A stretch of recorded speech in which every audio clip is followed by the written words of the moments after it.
Hey there, welcome back to my channel. So today I'm just going to be talking a little bit about my experience with Scream and why it means so much to me and why Scream 5 is everything that I've ever dreamed of. So one of the earliest movies I'd ever seen in my life was Scream, and I had a very traumatic childhood, and I had related to Sidney Prescott because of the way that she was able to handle all of the things that have obviously happened to her in life and come out on the other side stronger and prevail.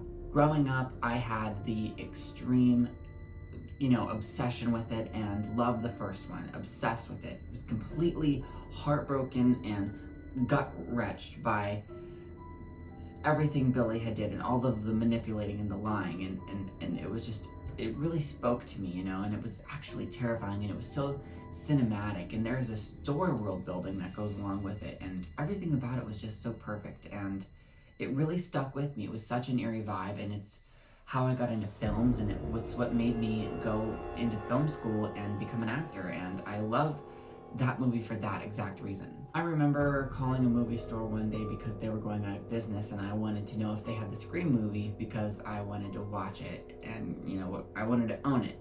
And she said, yeah, it looks like we have the first one and the third one on DVD. And I was like, what? And she was like, oh, I'm sorry. We don't have two. I'm sorry if you were looking for the whole set. Someone just bought that the other day or something. And I was like, no, it's perfect. I didn't even know that there was a three. Yes, I'll take them. Please pull them from the shelves. And I walked away with these two DVDs right here. I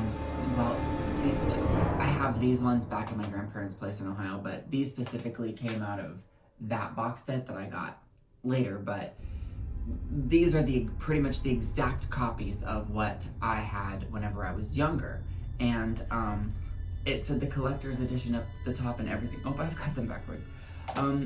And so yeah, it blew my mind. I remember looking at the cover of this in the truck, being like, oh my god, that's Sidney.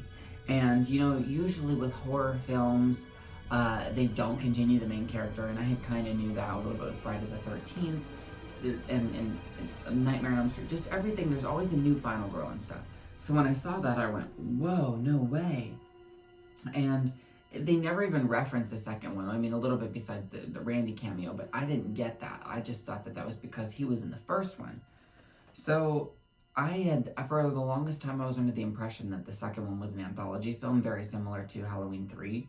But I eventually figured out that it wasn't, and I couldn't find it anywhere, not on TV, not on a DVD, not on any of the stores near me, not on any of the local Goodwills or anything like that. And finally, my grandmother, rest in peace, Grandma Carlene, she got me a Scream 2 VHS at a yard sale, and it was the first time that I ever watched that movie. It was on a VHS whenever I was 9 years old, and it blew my mind. This franchise has meant so many things to me. It has connected me with so many ways and stuff, and I know I was talking about these, but sidebar, my grandma Carlene actually eventually watched all 4 of the films with me because I was explaining to her what I had been through and stuff, and I was like, they're really fun whodunit mystery movies. It's like Clue, the board game, or it's just very, it's a lot like that, and she actually really appreciated it. And there was a lot of commentary that she gave me that I'll never forget, her being like, oh, that was smart, or oh, that's good, or no, fuck it would.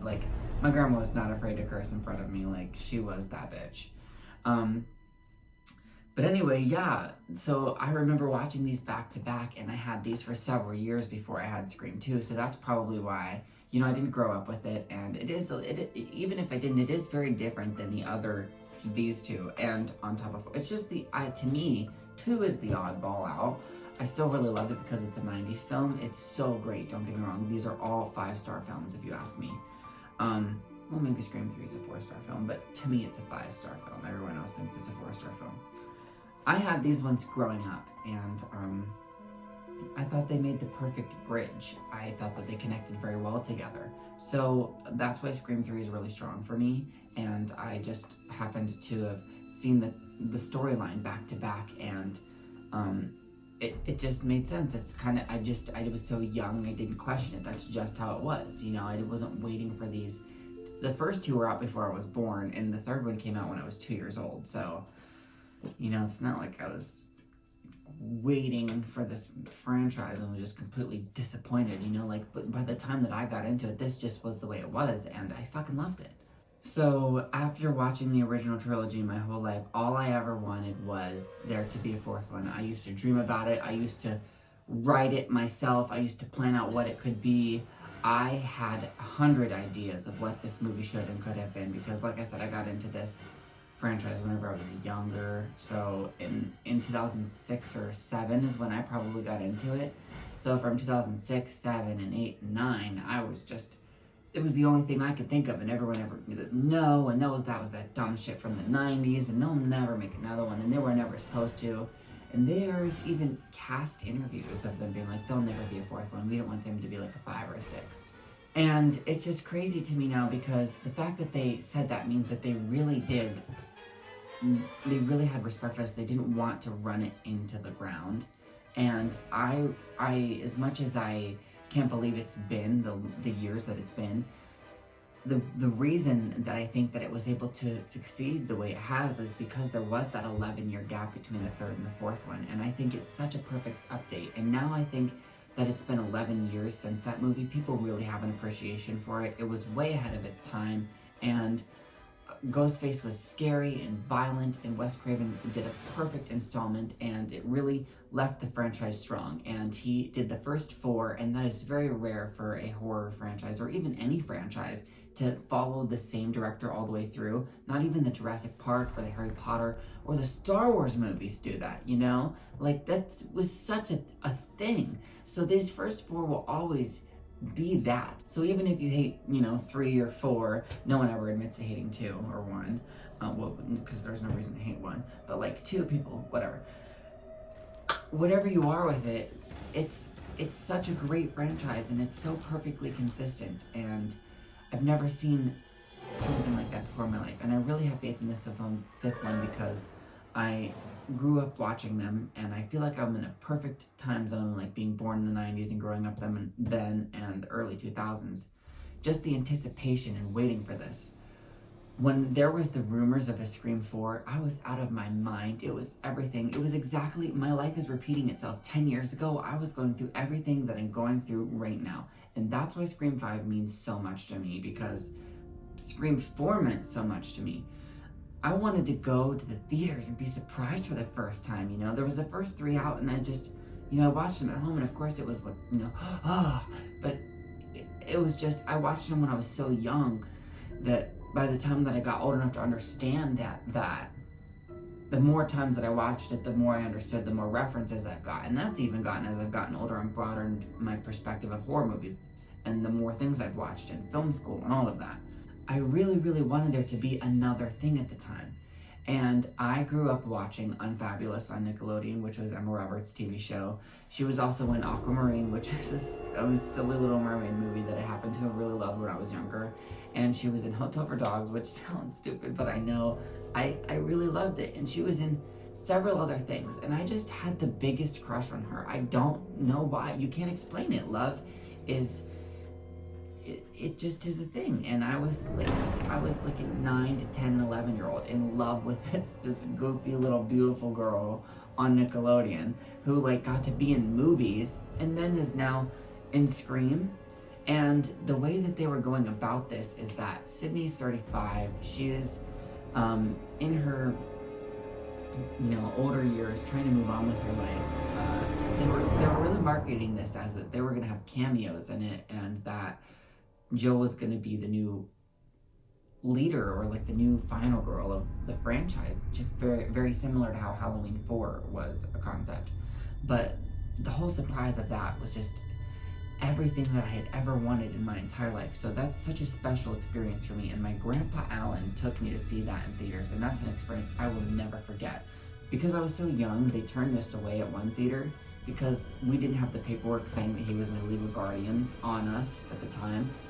And it was ridiculous. So I was crying and devastated, and I just begged him. I was like, could we please try the next town over? And we went in, and it was no problem. And he made a little joke at me like, oh God, it's so scary already. And he screamed as loud as he could when it said Dimensions Filmed. And I was so embarrassed, but it was such a great story at the time. And I'll never trade that for anything, and I'm so glad that that's something that I got to live through.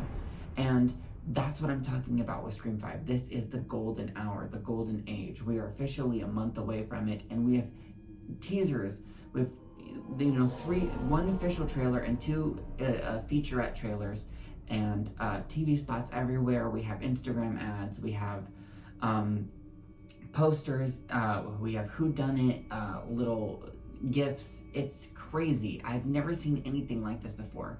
Scream 4 was kind of before social media really kicked off. It was like the first year that ever happened.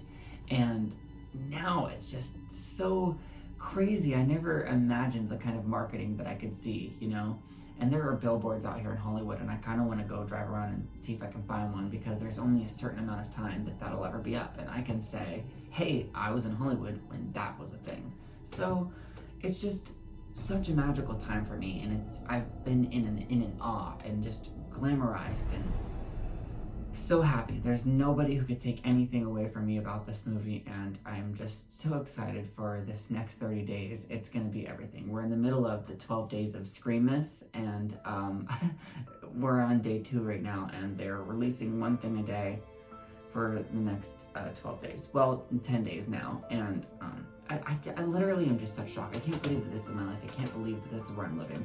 I literally got that poster from the theater whenever I was younger. I was like, hey, what are you doing now whenever this isn't in theaters? And like, oh, well, we give it to, sorry, I just cracked my knuckles.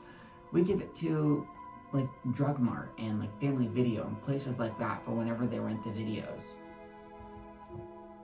And I said, well, can't I have one? And they're like, you have to go to that place. So I went everywhere and asked for one. And finally the discount Drug Mart in my local hometown let me take one. And I've had it ever since. It's been beaten up because I've moved several times in my life, and I've had to, you know, mail it. And sometimes the mail does not exactly respect your property. But hey, what the hell, you know, that's an 11-year-old theater fucking poster. And I wouldn't trade it for anything. So this is just a magical time for me. Ghostface has meant everything. Sydney has meant everything. And I'm so happy to see Sydney again 25 years later. She's so beautiful. And Neve Campbell is a queen. She's a goddess. And I thank them all for doing this movie. Courtney Cox, David Arquette. They're all stars. You know how we watch like TV shows and we have favorites and stuff, and they come back for all-star seasons? These people are fucking all-stars, dude. They're all-stars. I love them. I can't fucking wait.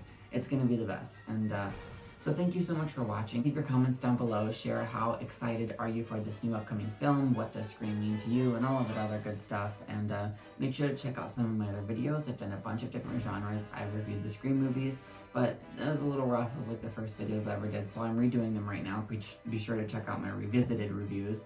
And I've done a bunch of different genres. I'm gonna do some more and some live streams and stuff, and be sure to stick around for whenever I react to Scream 5. I'm gonna throw up.